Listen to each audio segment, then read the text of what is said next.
This is The Monitor. I'm Ollie Judge, and I'm joined by PJ Rohall and Brandt Hoffman. And we've been at Money2020 for the last couple of days. We've spoken to some cool people. We've done some cool stuff, and we've met an awful lot of people who work in finance. And this episode is all about them. So I'm gonna kick off with Brandt, who had a chat with an author, which is pretty cool. Yeah. I think. Yeah. Can you tell me a little bit about Bobby Lee before we kick over to your interview? Yeah, absolutely. I would correct you to say Bobby C. Lee. Bobby C. Lee. Just to make sure. Who wrote The Promise of Bitcoin, The Future of Money and How It Can Work for You. Pretty interesting guy. I really enjoyed it. I've got a signed book here. Cool. On that note, we'll kick over to your interview. Yeah.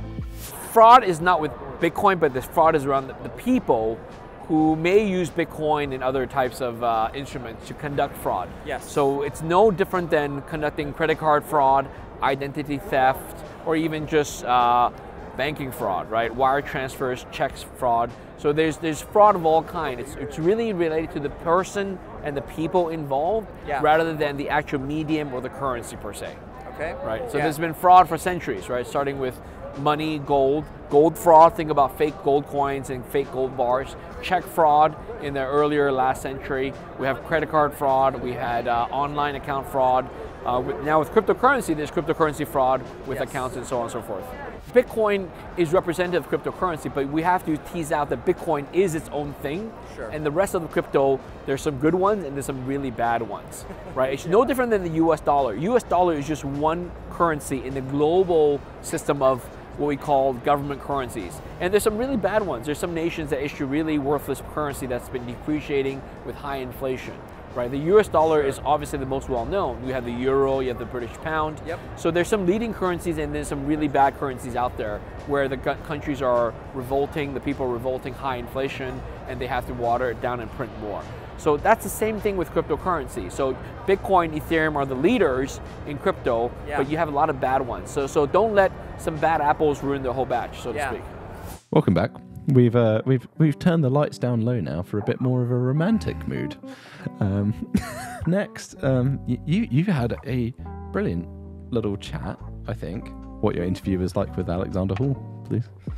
Alexander Hall, it was insightful. It was interesting. He comes from a different background. He was a fraudster years ago, and he's turned over a new leaf and kind of helping fight fraud with his consulting and his experience, having been on the other side. So he was at Money2020 and had some insightful things to discuss regarding the state of fintechs and the role fraud is playing and becoming even more challenging amidst the kind of climate we're in right now. Oh, well, let's cut over there and see what you had to say. The economic landscape of today has its roots in the last several years. We saw when the pandemic happened, we saw a lot of merchants moving from in-house operations to e-commerce. In doing that, they opened themselves up to a lot of vulnerabilities. Moving forward from there, we saw a lot of people becoming desperate because of the situation. We saw the rise in the explosion of policy exploits, refunds, and things like that. We saw people bending the rules through desperation. Moving forward from there, we see the adaptation of new technology, buy now, pay later, coinciding with the data breaches. So to answer that question, there's been a lot of activity that has ultimately affected the marketplace in more negative ways than we would like to imagine. So the biggest threat to the fintech industry is 2 points. One is striking the balance between operator security and customer satisfaction. We both want to lower friction while increasing security, but they don't work hand in hand. So of course there's that thought. Secondary to that, we're considering that all of these data breaches that have been reported across the marketplace are having an extreme impact on the comfort that customers and consumers are experiencing with different marketplaces. And in my own personal opinion, I am foreseeing that all of the identity information that's been breached is going to lead to an explosion of compromised PII, identity theft, synthetic identity theft, and so on. So I would list that as the biggest threat for fintech moving forward. I'm growing very short with regards to characterizing terms. Who's the best? Who's the most? Who's the uppest? Who's the downest? all these characterizing terms that are made to define the potential of a company, I'm getting really tired of that because it's a very subjective point of view. As we all know, when we deal with technology, we're being applied against different demographics, different industries. These characterizing words just really set me off. I have to give a lot of appreciation for the fintech, the explosion of fintechs. We see a lot of different angles being taken with regards to money processing and money accounts and different technologies across the board. Do I think it's ran its course? No. I think that what we're going to continue to see is new adaptations, new technology. We're going to see similar technology with a sprinkle of originality. But everyone has their place. They're trying to solve for a problem. In order to say that fintech has run its course, you would have to imply that there's no need. There's always a need. Everyone wants something more comfortable, access to available credit lines for less than perfect credit scores, so on and so forth. So there will always be a need. I just think that the gimmick of fintech is wearing off a little bit. It's less of a novelty. The exploits that come with fraud prevention or that come with fraud affect everyone in the marketplace. If you consider consumers are being hit by scams, you've got merchants being hit by true fraud, you've got banks that have to cover liabilities, you go up from there and up from there, you go all the way up. The effect on the marketplace is without question. Now it might be happening in the background relative to what we see on TV and things like this, but it's there. And once you dive into the world, that's where my passion comes in, because we see the effects. We saw that the FTC reported $58 billion worth of losses just in the first half of 2022, right? And that's only reported. When you truly work with our industry, you begin to understand that there's a lot of unreported fraud that takes place as well. And then there's categories of fraud, and then there's placing in the marketplace for fraud. The truth is, I have a passion for it because it is extremely hypothetical and figurative. It requires for you to take data, translate that into a process, and then back into data, and then increase the process. There's a lot of work, it's a lot of fun.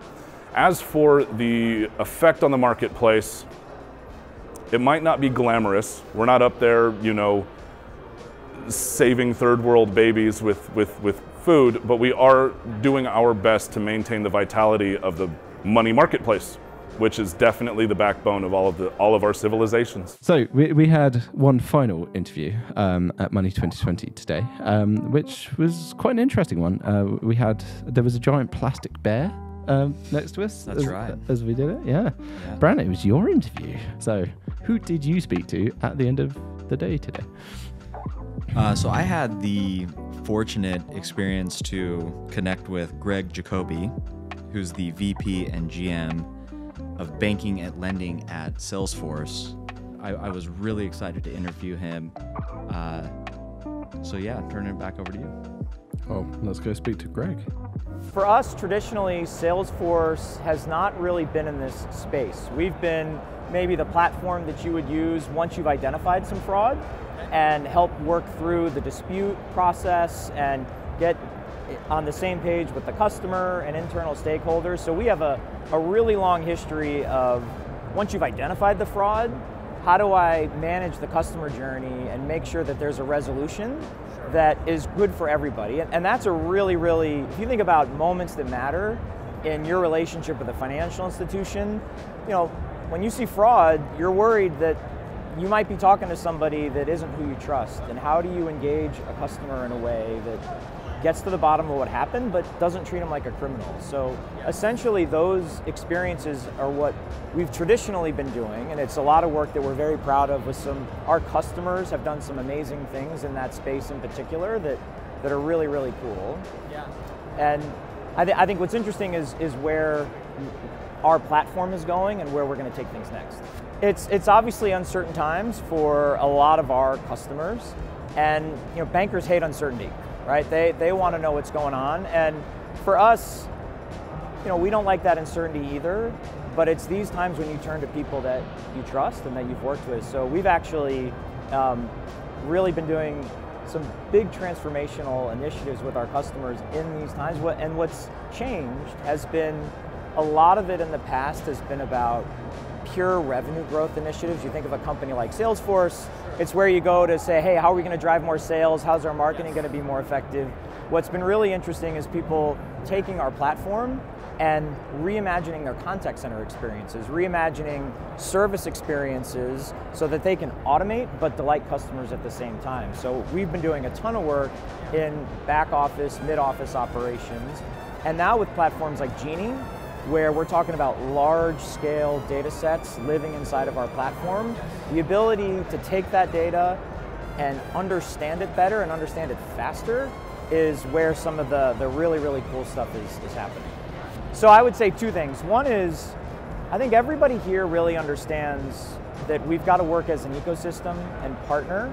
And so that's not necessarily one feature or capability, but the openness around, we can play a role to help bring some things together. There are folks doing individual things that can plug into our ecosystem through our app exchange and platforms like MuleSoft with our Anypoint Exchange. So the building of the ecosystem really excites me. And I will say, just kind of one-off things that as I just walk around and I see what's going on, and also, we're not the only ones that are able to bring large-scale data sets in. So the amount of risk analytics folks here that are building some specialized capabilities, a lot of those folks are using Tableau and platforms like that. Are really, really interesting to me. We're all chasing speed, the bad guys and the good guys, and so they're trying to identify weaknesses and exploit them faster. And I think we're trying to make sure that in the key moments that we're out ahead of those bad guys and making sure they're not getting it done. And we're back, and this was the final day of Money 2020 for us. So, PJ, what was your favorite bit of Money 2020 this year? The people. There was just a massive amount of people here. I knew it was going to be big, a bit of a resurgence post-COVID and post-2021, but lots of folks, lots on the technology and vendor side, but also on the practitioner side from banks and fintech. So, that was my favorite part. Brandt, do you want to tell me a little bit about why you liked Money 2020 this year? Yeah, definitely. I echo what PJ says. The people make the show, and as somebody that, and just laying this out there, somebody that's been in the sales side of the business for many years, this is an opportunity to do business, and it's an opportunity to come together, to figure out partnerships, to figure out who we can work with. I met with a number of people that were very excited about what we're doing at SEON, and that, I think, was the most motivating side of the conference this year. Nice. Well, we'll see everyone in Amsterdam in May, because we'll be coming back to Money 2020 then. On that note, we're going to wrap it up from Vegas. We'll be back on our YouTube channel on The Monitor, which you can listen to on Apple Podcasts or Spotify or wherever you listen to podcasts. And we wish you a lovely evening.